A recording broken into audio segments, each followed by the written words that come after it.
Breathe life into your game in this episode of Battle Guides featuring Kajia.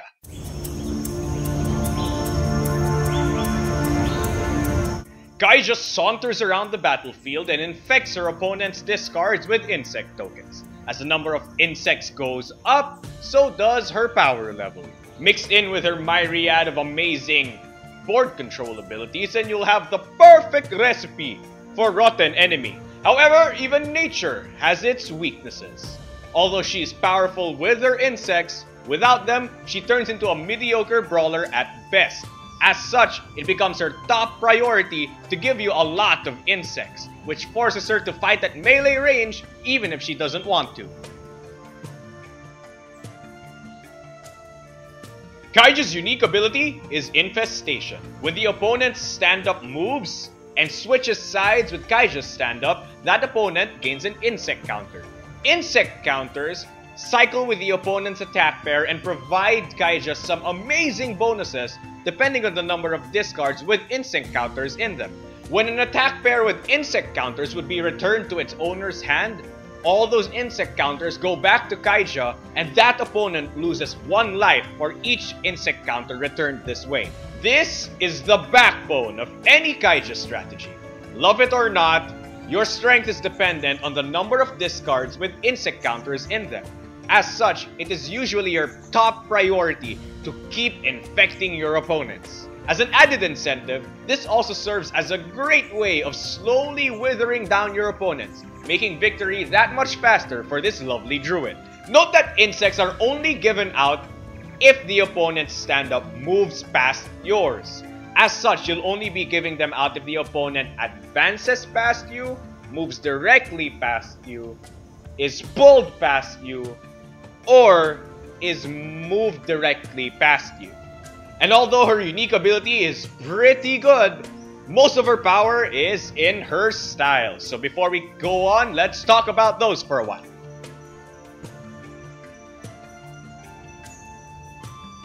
Parasitic is a style that every Kajia player will come to love. Seriously, if you look at it, you'll think, free insects. Its sort of beat effect serves as a great way of giving your opponent an insect counter. Due to its range, this attack can still be played in melee range so long as you have enough insect counters in the opponent's discard. I suggest that you pair this attack with strikes or bursts for amazing results. Biting might seem like a style that needs insect counters to work, but I beg to differ. Aside from lowering your opponent's power on reveal depending on the number of infected discards, this card has 3 things that make it so good even without its reveal effect. Number 1, it has amazing range. Number 2, it has Stun Guard 3. And number 3, its on-hit effect allows you to pull your opponent. These 3 together basically give Kajia a lot of opportunities to give more insect counters. Personally, one should pair this with a strike if you want to be more defensive, or pair it with a drive if you want to get that insect counter in. Swarming is a great attack against opponents who don't move too often. Depending on the number of infected opponent discards, Kajia isn't hit by attacks at range 1 or ranges 1 and 2. As a character who loves to stay in melee, this style is invaluable when you start trying to brawl with your opponent. You can also use its end of beat effect to give the opponent an insect counter even if he didn't switch sides. When in doubt, one can always pair this attack with a dash for an almost always free insect counter. Stinging is one reason why most opponents don't like Kajia giving out so many insect counters. Potentially allowing Kajia to ignore both Soak and Stun Guard, this attack makes it really hard for opponents to brawl with her, especially ones that are slower. As an added bonus, its on-hit effect allows Kajia to give that opponent an insect counter. So don't worry about losing your momentum if you stun your opponents. Consider using this with a drive or a grasp for some devastating attacks. Burrowing serves as Kajia's payout attack.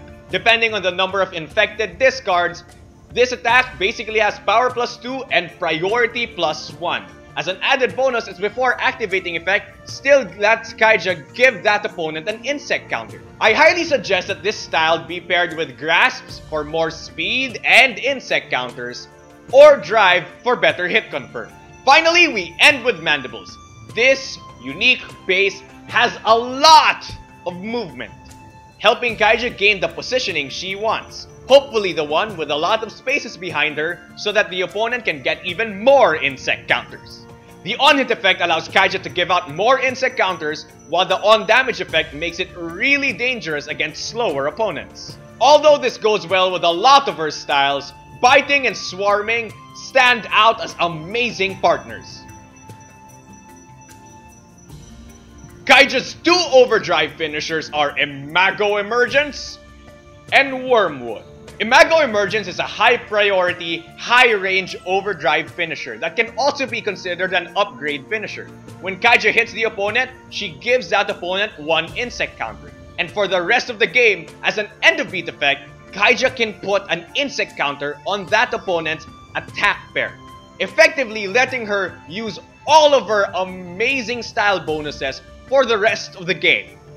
Due to its range, this attack is best played against rangers who keep trying to get away from your melee range. Make them regret that.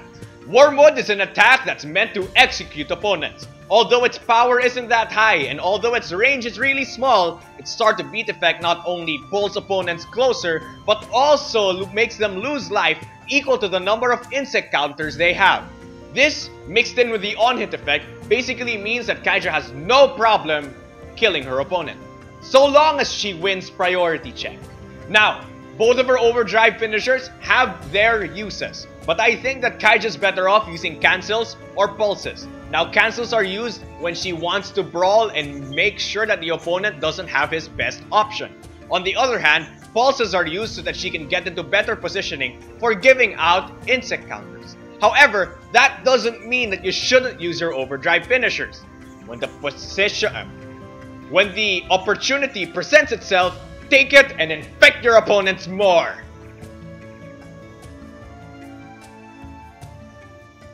Now we go to advanced strategies. Kajia is a different kind of momentum-based fighter. She gets to her top momentum really fast, but she loses that really fast too.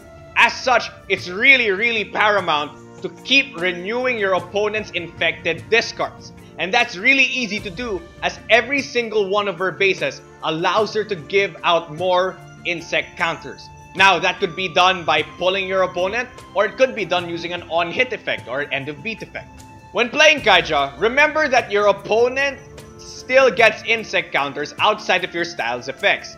As such, when your opponent dashes, it's actually an okay thing for you because they get an insect counter, which is technically 1 damage further down the line.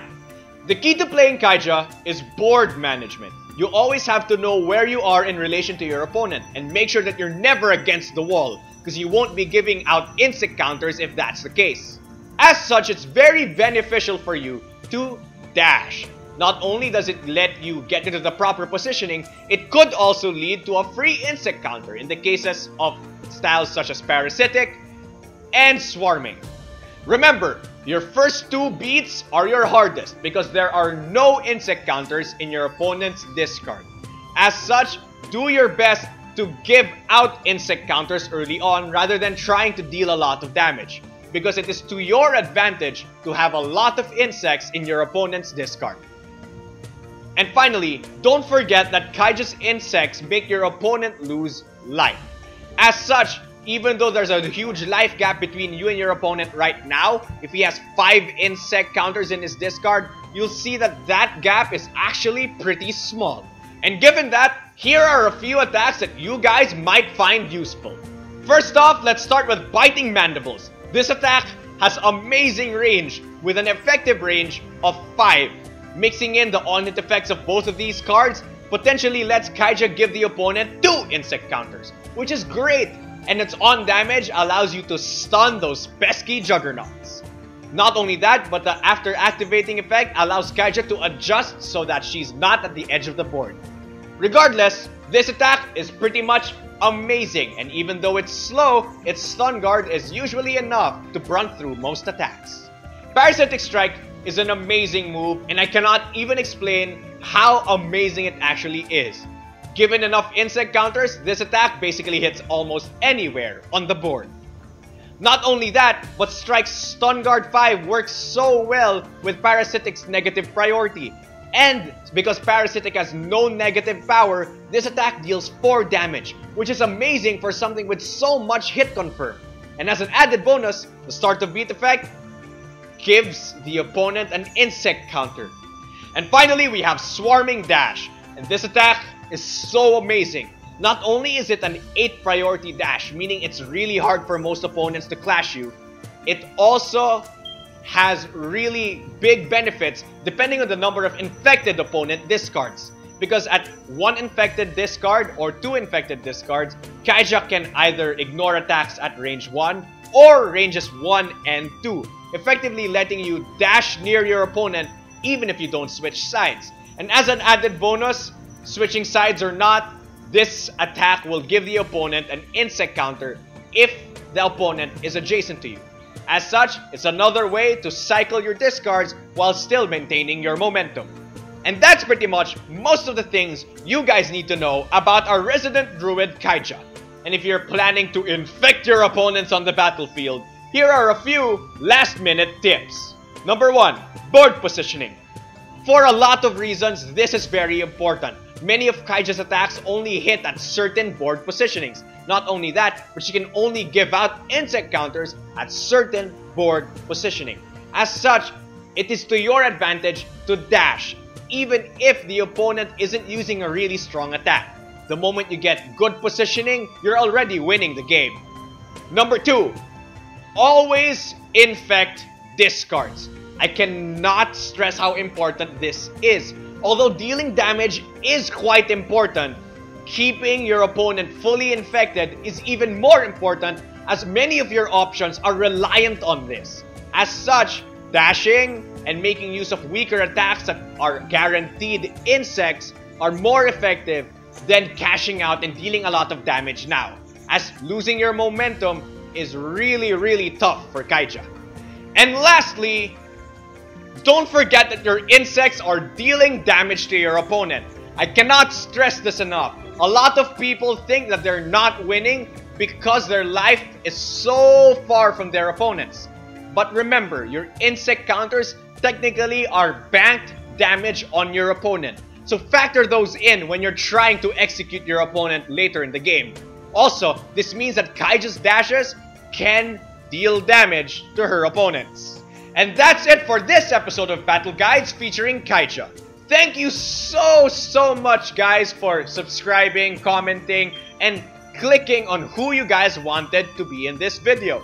You guys apparently like Kajia a lot. I was actually expecting Runica or, you know, Rexan, but that's just a personal bias. Now, if this video got you interested in BattleCON or any other level 99 games, you can look in the description down below for links on where you can learn more and buy the games if you want.